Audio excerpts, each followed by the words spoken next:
आप सभी प्रतियोगी छात्रों का हमारी क्लास में बहुत बहुत स्वागत है। आज की क्लास हम करेंगे और जो भी बीते दिनों में महत्वपूर्ण करंट अफेयर्स के प्रश्न बने हैं उन सभी प्रश्नों को विधिवत डिस्कस करेंगे। आइए 1 मिनट में जानते हैं क्या क्या करने वाले हैं। राष्ट्रीय समुद्री दिवस कब मनाया गया? चीन ने किस राज्य के 11 स्थानों के नाम बदलने की घोषणा की है? फिक्की महिला संगठन की 40वीं अध्यक्ष कौन बनी है? नया ऑफेक 13 जासूसी सैटेलाइट किस देश ने लॉन्च किया है? गांधी सियासत और संप्रदाय पुस्तक के लेखक कौन हैं? इस किताब में आपको बताएंगे क्या लिखा गया है। भारत ने किस संगठन की आलोचना की है? यूईएफए क्या है? इसके अध्यक्ष कौन चुने गए हैं? भारत को कितने वर्ष के लिए संयुक्त राष्ट्र सांख्यिकी आयोग के लिए चुना गया है? अंतर्राष्ट्रीय खेल दिवस के बारे में बात करेंगे। किस वर्ष तक भारत दुनिया का सबसे बड़ा सौर निर्माता बन जाएगा? Young urologist of the year award से किसे सम्मानित किया गया? फोर्ब्स अरबपति 2023 की सूची में सबसे अमीर खिलाड़ी या खेल मालिक कौन है? हाल ही में कौन पुरुष T20 क्रिकेट में पहली महिला ऑन फील्ड अंपायर बनी है? नाडा द्वारा किस खिलाड़ी पर 4 साल का प्रतिबंध लगाया गया? सूचना और प्रसारण मंत्रालय और किसके बीच मीडिया मनोरंजन और जन जागरूकता के लिए साझेदारी की गई है? इन सभी प्रश्नों के बारे में विस्तृत चर्चा करने के लिए आप हमारे साथ लगातार बने रहिए और इस क्लास को छोड़कर जाने की कोई आवश्यकता नहीं है। ये बहुत ही महत्वपूर्ण क्लास है। इस क्लास को पढ़े बिना किसी विद्यार्थी का सिलेक्शन हो पाना बहुत ही कठिन कार्य होगा। आइए हम पढ़ते हैं। राष्ट्रीय समुद्री दिवस कब मनाया गया? तो ये 5 अप्रैल को मनाया गया है राष्ट्रीय समुद्री दिवस, और इसकी 60वीं वर्षगांठ थी। इसकी दोस्तों कितनी चौथी वर्षगांठ थी? 60वीं वर्षगांठ थी। राष्ट्रीय समुद्री दिवस भी मनाया गया। राष्ट्रीय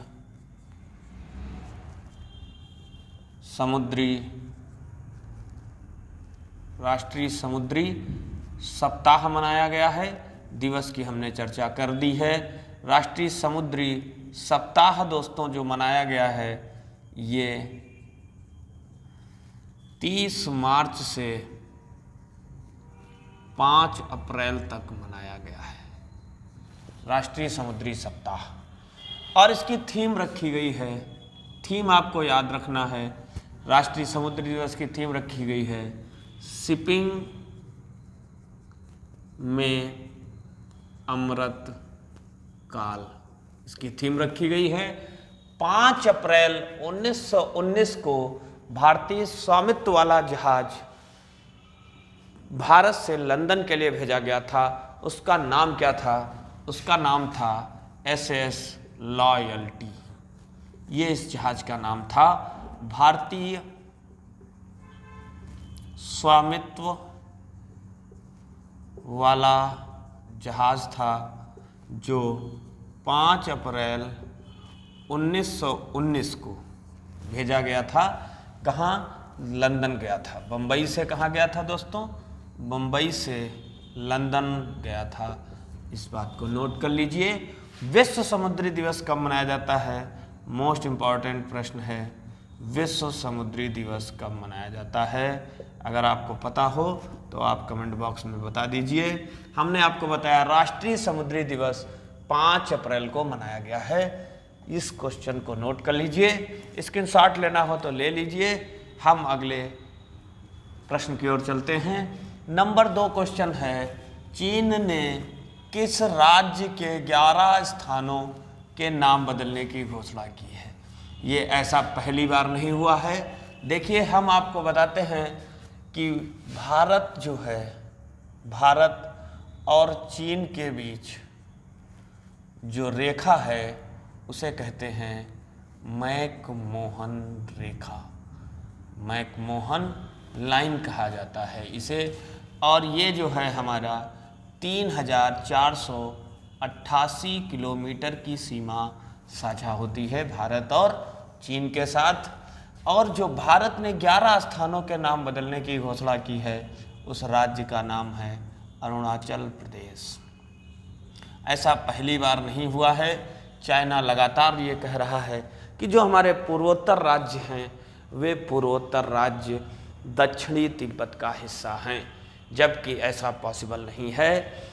मैकमोहन लाइन से जो पार्ट आपको दिखाते हैं, छोटा सा एक फिगर बना के, अभी आप कुछ बड़ा फिगर बनाएंगे। थोड़ा सा जो पार्ट है ये चीन ने कब्जा किया हुआ है, जिसे हम अक्साई चीन बोलते हैं, जो कि मैकमोहन रेखा से थोड़ा सा आगे है। इस साइड में जो POK कहते हैं, पाक अधिकृत कश्मीर, उधर अक्साई चीन बोलते हैं। तो चाइना ये कहता है, लेकिन ये संभव नहीं है, ना ही ये अच्छी बात है, ना ही हम अपना देश किसी को देंगे, बिल्कुल नहीं देंगे। तुम चाहे जितना हॉर्न बजा लो, क्लास चल रही है, क्लास चलेगी और चलती रहेगी। पढ़ने वाले पढ़ेंगे और पढ़ते रहेंगे और एक दिन सिलेक्शन लेके ही मानेंगे। आइए बात करते हैं अरुणाचल प्रदेश की। तो भैया अरुणाचल प्रदेश में जो मुख्यमंत्री हैं इनका नाम है पेमा खांडू, और गवर्नर आप बता सकते हो तो बताइए राज्यपाल अरुणाचल प्रदेश के कौन हैं। और अगर मैं बताऊं तो इसे दक्षिणी तिब्बत कहा है। अरुणाचल प्रदेश को क्या कहा है? दक्षिणी तिब्बत कहा है। भारत ने इस बात को बिल्कुल मानने से इनकार कर दिया है। कई चीज़ें इसमें हैं, 11 स्थानों में जो नाम बदल दिया गया है। हालांकि यदि बात करें 1962 की चीन की लड़ाई के बाद, तो दोस्तों क्या किया गया, ITBP की तैनाती की गई। ITBP जो है वो भारत और चीन की सीमा की सुरक्षा कर रही है, सुरक्षा कर रही है। इस बात को भी याद रखेंगे। मैकमोहन रेखा पर ITBP लगाई गई है। हमने पिछले शनिवार को एक क्वेश्चन पूछा था कि किस भारतीय राज्य के समानांतर खींची गई है मैकमोहन रेखा, तो उस प्रदेश का नाम है अरुणाचल प्रदेश। कई विद्यार्थियों ने गलत कर दिया था। सुबह 9 बजे से टेस्ट है। जो भी विद्यार्थी सुबह 9 बजे समय से आएंगे और टेस्ट देंगे, यही टेस्ट आप में एक नई ऊर्जा और नई शक्ति का संचार करेगा। जिसके कम नंबर आएंगे वो तैयारी करेगा, जिसके ज़्यादा आएंगे वो और तैयारी करेगा, क्योंकि वो लक्ष्य के बहुत करीब होगा। विश्व समुद्री दिवस दोस्तों 29 सितंबर को मनाया जाता है। 29 सितंबर को मनाया जाता है विश्व समुद्री दिवस। जिनको नहीं पता है नोट कर लेंगे, जिनको पता होगा उन्होंने कमेंट कर दिया होगा। अब हम बात करते हैं फिक्की की। फिक्की महिला संगठन की 40वीं अध्यक्ष कौन है? सबसे पहले मैं फिक्की की स्थापना बताऊंगा।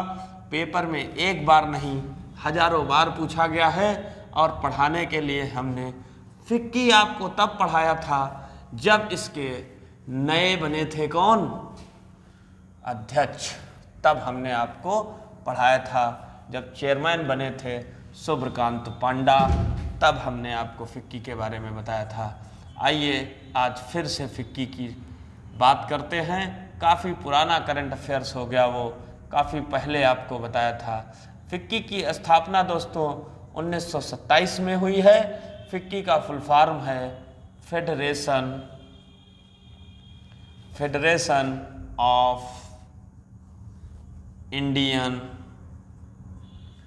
Chambers of commerce and industry. अब आप कहेंगे ये क्या करता है? तो यह उद्योग के विचारों और चिंताओं को व्यक्त करता है। ये बात हो गई। मैं बात करता हूँ फिक्की महिला संगठन की, जिसे क्या कहा जाता है? जिसे कहा जाता है FLO। FLO का मतलब क्या हो गया? FL का मतलब हो गया FICCI ladies organisation. FICCI ladies organisation, ये है इसका फुल फॉर्म। ये फिक्की की ही एक संस्था है, और फिक्की महिला संगठन की 40वीं अध्यक्ष बनाया गया है सुधा शिव कुमार को। सुधा शिव कुमार। इसके चेयरमैन कौन है? तो इसके चेयरमैन हैं शुभ्रकांत पांडा। इसके चेयरमैन हैं शुभ्रकांत पांड्या। अगर मैं बात करूं इसके सेक्रेटरी जनरल की, तो इसके सेक्रेटरी जनरल हैं शैलेश पाठक। सेक्रेटरी जनरल हैं शैलेश पाठक। देखिए, आप पूरी यदि क्लास देखेंगे तो आपको ढेर सारा होमवर्क मिलेगा, जो आपको कमेंट बॉक्स में बताना है। कमेंट बॉक्स में होमवर्क उन्हीं प्रश्नों का दिया जाएगा जो प्रश्न वास्तव में भूलने लायक होंगे या बहुत ज़्यादा इम्पोर्टेंट होंगे। ठीक है, बाकी तो मैं पढ़ा ही रहा हूँ। नया ऑफेक 13 जासूसी सैटेलाइट किस देश ने लॉन्च किया है? तो इस देश का नाम है इजराइल। इजराइल एक बहुत ही छोटा देश है, लेकिन फिर भी ये सब पर भारी है। छोटा पैकेट बड़ा धमाका है।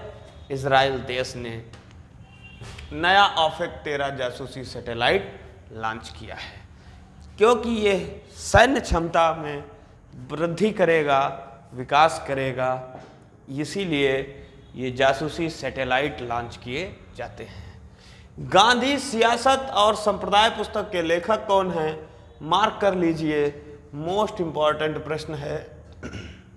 अगर पिछले करंट अफेयर्स की आपको किताबों के नाम याद हो, वार एंड वुमेन, उसके आप बता सकते हैं लेखक कौन हैं। जिन विद्यार्थियों ने पिछली कक्षाएं देखी हुई हैं, 6 महीने का करंट अफेयर्स आपके लिए बहुत ही महत्वपूर्ण होता है, इसलिए पिछली एक कक्षाओं को आप देखेंगे तो बहुत ही शानदार और ज़बरदस्त तरीके से विश्लेषण किया गया है, उन्हें जरूर देख लीजिएगा। गांधी सियासत और संप्रदाय में क्या लिखा गया है? बताया गया है कि बहुत सारे लोग महात्मा गांधी जी को इस बंटवारे का जिम्मेदार मानते हैं। वास्तव में क्या स्थिति बनी, कौन आखिर जिम्मेदार है, और क्या गांधी जी को इनका जिम्मेदार ठहराना वास्तव में सही है, इस सब बातों को बताया गया है। और इसके लेखक हैं पीयूष बाबेले, इसके लेखक हैं। याद रखिएगा, यहाँ पर हमारे 5 क्वेश्चन कंप्लीट होते हैं। कुछ बहुत अच्छी जानकारी लिखी हुई है और ये 2-3 प्रश्न के आंसर हैं। इन्हें आप चाहें तो स्क्रीनशॉट ले सकते हैं, जो विद्यार्थी लिखने में इंटरेस्टेड नहीं हैं वो। बाकी तो हमारे जो बहुत ही अच्छे विद्यार्थी हैं उन्हें तो कहना ही चाहिए बहुत अच्छे, जो इन सब क्वेश्चनों को नोट करते हैं या रोज़ पढ़ते हैं। दोस्तों, कंपटीशन है नहीं कहीं भी, आप सब लोग मन में मान रखे हैं कंपटीशन है। मैं कैसे मान लूँ कंपटीशन है, जब इसी क्लास को मुश्किल से 20, 30 या 40, 50 लोग ही देखते हैं। 30 से 50 के बीच में एवरेज रहता है पूरी क्लास देखने का, तो मैं कैसे मान लूँ? बस उसी 40-50 लोगों में ही कंपटीशन है जो ये क्लास धैर्य के साथ देखता है। भारत ने किस संगठन की आलोचना की है? आइए उस संगठन के बारे में बात करते हैं और हम अपने बोर्ड पर थोड़ी सी जगह बना लेते हैं, क्योंकि अब धुआंधार प्रश्नों की तैयारी है, धुआंधार विश्लेषण होगा। इन सब किताबों के राइटर आप याद रखेंगे। हमने आपसे पूछा है वार एंड वुमेन पुस्तक के लेखक कौन हैं? अभी हमने पिछली कक्षा में आपको बताया था वार एंड वुमेन बुक के राइटर कौन हैं। अगर आपको नहीं पता है तो आप अपने नोट्स उठाकर देखिए कैसे पढ़ते हैं, जो आपको नहीं मालूम है। भारत ने किस संगठन की आलोचना की है? तो आइए समझते हैं। देखिए, एक भारत विरोधी एजेंडा के लिए, भारत विरोधी एजेंडा के लिए, भारत विरोधी एजेंडा के लिए इस्लामिक सहयोग संगठन की निंदा की है। इस्लामिक सहयोग संगठन की स्थापना जो है वो दोस्तों सितंबर 1969 में हुई थी। भारत इसका सदस्य नहीं है, भारत इसका सदस्य नहीं है। जबकि मुस्लिम आबादी में अगर हम देखें तो मुस्लिम आबादी में भारत का पूरे विश्व में तीसरा स्थान है। तो पहला कौन है? पहला है इंडोनेशिया, उसके बाद है पाकिस्तान, इसके बाद है भारत। अभी रामनवमी के अवसर पर कई जगह दंगा फसाद देखने को मिले, कई जगह कारें जला दी गईं, कई जगह पश्चिम बंगाल में हिंसा हो गई, बिहार में हो गई। हमारा लखीमपुर कितना प्रेम और सौहार्द का प्रतीक है। यहाँ पर कल 6 अप्रैल को पद यात्रा का आयोजन किया गया था। लगभग लखीमपुर से 6 किलोमीटर दूर गुलरीपुरवा में हनुमान मंदिर, जहाँ पैदल भक्तगण गए थे, अपना भी भंडारा हुआ था। उसी भंडारे के आयोजन में जो है 2 दिन क्लास नहीं आ पाई। अब क्लास आपको मिलेगी। कोई विशेष कार्य होने से क्लास नहीं मिलती है, लेकिन आपको बता दें, ना कोई दंगा, ना कोई फसाद, कुछ भी नहीं, सब प्रेम पूर्वक और शांति पूर्वक हो जाता है।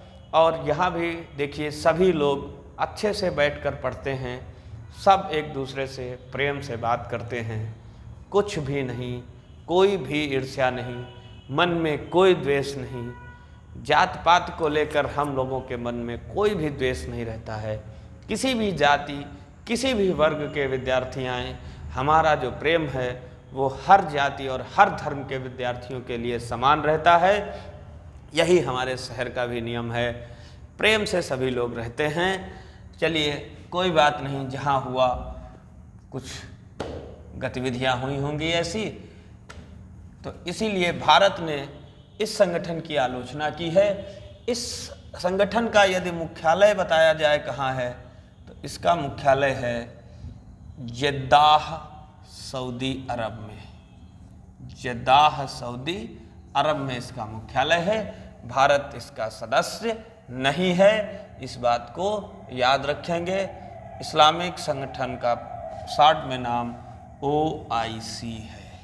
ठीक है, इतनी बात हमने आपको बताई इस क्वेश्चन में। आइए हम बात करते हैं भारत को, नहीं, UEFA। UEFA क्या है दोस्तों? UEFA यूरोपीय फुटबॉल संघ इसका पूरा नाम है। और इसके अध्यक्ष चुने गए हैं अलेक्जेंडर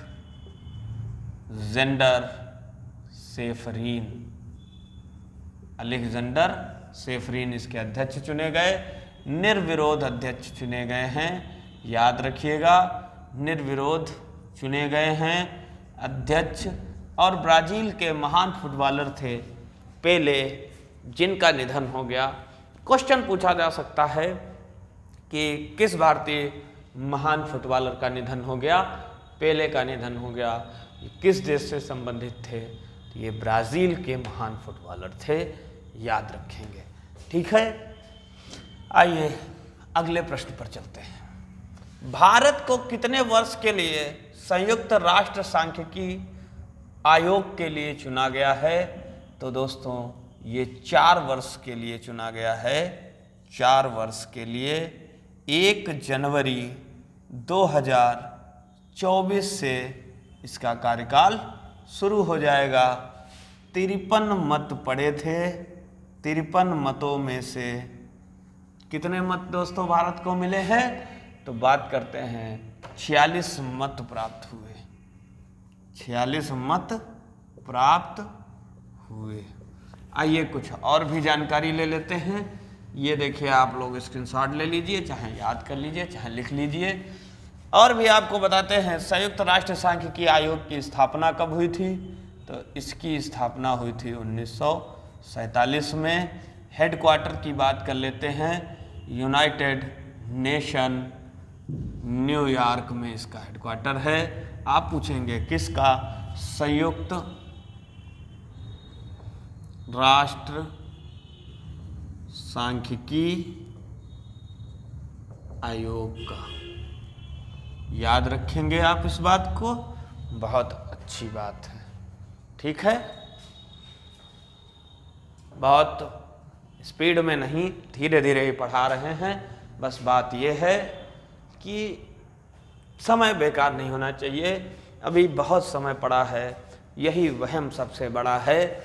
इसलिए कम समय में अधिक जानकारी, बिना कोई बकवास के न चैनल लाइक करो, न सब्सक्राइब करो, न कमेंट करो, तुम पढ़ लो, इतना ही बहुत है।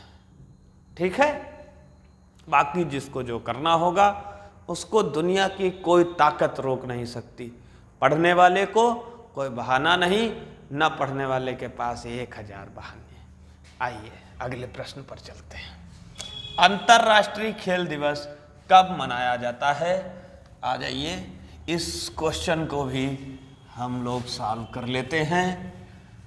क्वेश्चन नंबर 9 है, अंतर्राष्ट्रीय खेल दिवस कब मनाया जाता है? देखिए, विकास और शांति के लिए अंतर्राष्ट्रीय खेल दिवस 6 अप्रैल को मनाया जाता है। ठीक है, इसकी थीम याद रखेंगे। इसकी थीम है scoring for people and the planet. Scoring for people and the planet, ये इसकी थीम है। 2013 से मनाने की शुरुआत हुई। अब आपको एक क्वेश्चन और देते हैं, देखते हैं कौन विद्यार्थी बताएगा। एक क्वेश्चन देते हैं आपको और आपसे पूछा जा रहा है, राष्ट्रीय खेल दिवस कब मनाया जाता है? कब मनाया जाता है? किसकी जन्मदिन पर मनाया जाता है और कब मनाया जाता है? ये था अंतर्राष्ट्रीय खेल दिवस। मैंने आपको बता दिया है। किस वर्ष तक भारत दुनिया का सबसे बड़ा सौर निर्माता बन जाएगा? तो इस सन का नाम है 2026। अभी भारत चौथे स्थान पर है, तो बताते हैं आपको, भारत सौर ऊर्जा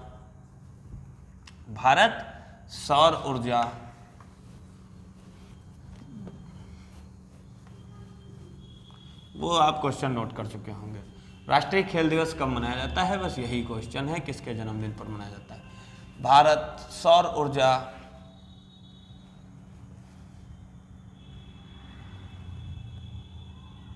के मामले में अभी चौथे स्थान पर है। फर्स्ट पर अगर देखें तो चीन है। अंतर्राष्ट्रीय सौर गठबंधन, अंतर्राष्ट्रीय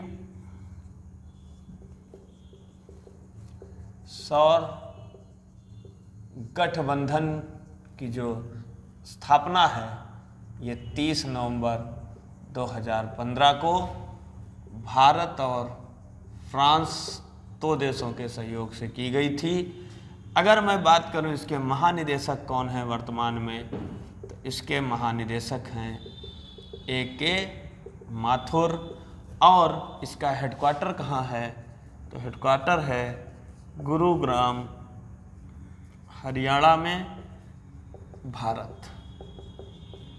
ये बात आप लोग याद रखिएगा। अंतर्राष्ट्रीय सौर गठबंधन की स्थापना हुई थी। 2026 तक हम दुनिया का दूसरे सबसे बड़ा सौर निर्माता बन जाएंगे। सोलर एनर्जी कभी ना ख़त्म होने वाली एनर्जी है, इसलिए इसे बहुत प्राथमिकता दी गई है दोस्तों। इसीलिए इसे बहुत ज़्यादा प्राथमिकता दी गई है। बहुत अच्छा प्रश्न है ये, इसे नोट करेंगे और याद भी रखेंगे। Young urologist of the year award से किसे सम्मानित किया गया? चाहे तो आप स्क्रीनशॉट ले सकते हैं, काफ़ी क्वेश्चन के आंसर हैं, हम थोड़ा सा साइड में हो जाते हैं, और आप चाहें तो इसका स्क्रीनशॉट भी ले सकते हैं। Young urologist of the year award से किसे सम्मानित किया गया? तो इनका नाम है डॉक्टर नित्या अब्राहम। डॉक्टर नित्या अब्राहम। 11 नंबर क्वेश्चन का आंसर है डॉक्टर नित्या अब्राहम। याद रखेंगे, क्यों हम बता रहे हैं? क्योंकि ये भारतीय अमेरिकी चिकित्सक हैं। अंतर्राष्ट्रीय करंट अफेयर्स में पूछे जाने की संभावना है। भारतीय अमेरिकी चिकित्सक हैं, ठीक है। फोर्ब्स अरबपति 2023 की सूची में सबसे अमीर खेल के जो मालिक हैं उनका नाम है मुकेश अंबानी। मुकेश अंबानी, इनकी नेटवर्थ जो है वो है 83.4 बिलियन डॉलर। याद रखिएगा, ठीक है। हाल ही में कौन पुरुष T20 क्रिकेट में पहली महिला ऑन फील्ड एम्पायर बनी? इनका नाम है किम कॉटन। यहीं पर लिख देते हैं, आपको दिख रहा होगा, किम कॉटन। किम कॉटन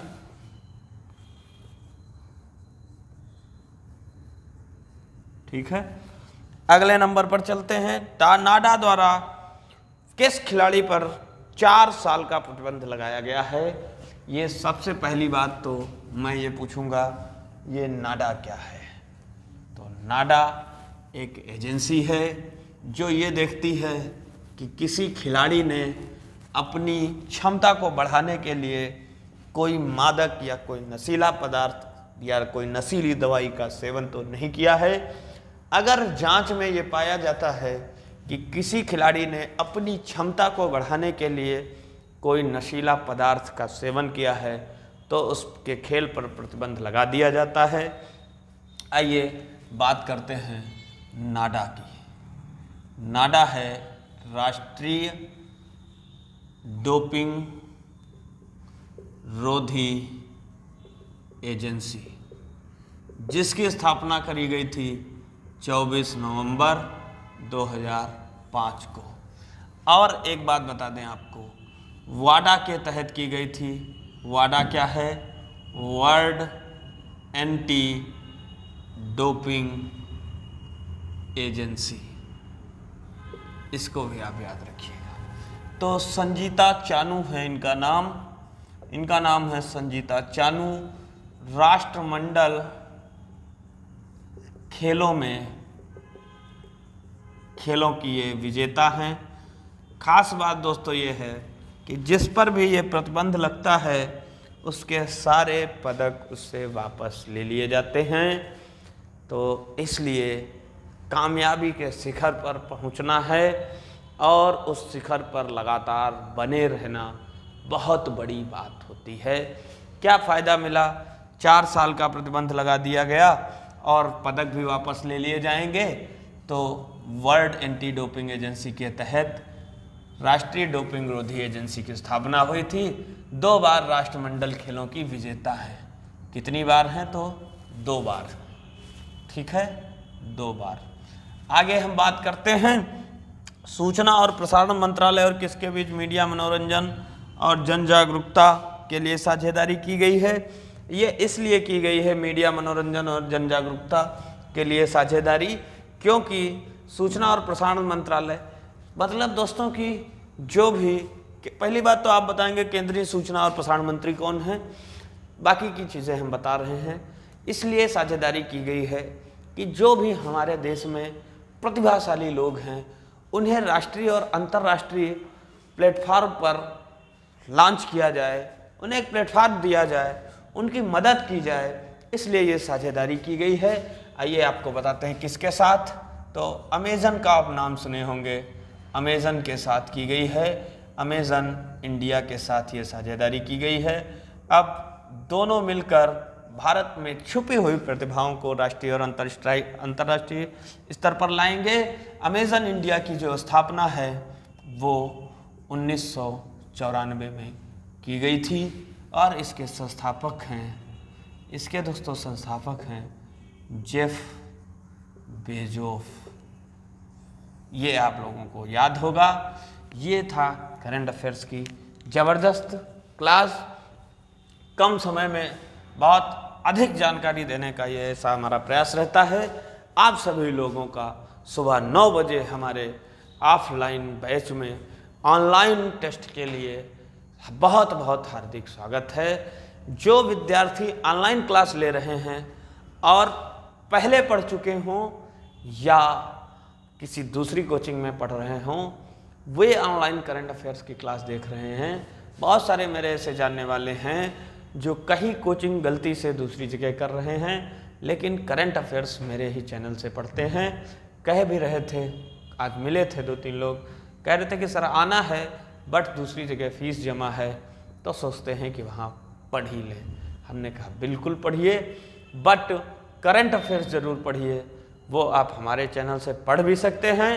अगर आपकी कोचिंग में टेस्ट नहीं हो रहे हैं तो आप किसी भी कोचिंग में पढ़ते हों, आप हमारी कोचिंग में हर शनिवार को 9 बजे टेस्ट दे सकते हैं। ये महत्वपूर्ण सूचना है, इसे अधिक से अधिक आप शेयर करिए, उन विद्यार्थियों तक पहुंचाइए जो विद्यार्थी टेस्ट नहीं देने को पाते हैं अपनी कोचिंग में, या उनकी कोचिंग में टेस्ट नहीं होता है, तो वे हमारी कोचिंग, आपकी कोचिंग में आकर टेस्ट दे सकते हैं। अपनी कोचिंग में जो विद्यार्थी टेस्ट देने नहीं आते हैं उनसे भी मेरा कहना है इस सुविधा का अधिक से अधिक लाभ उठाएं।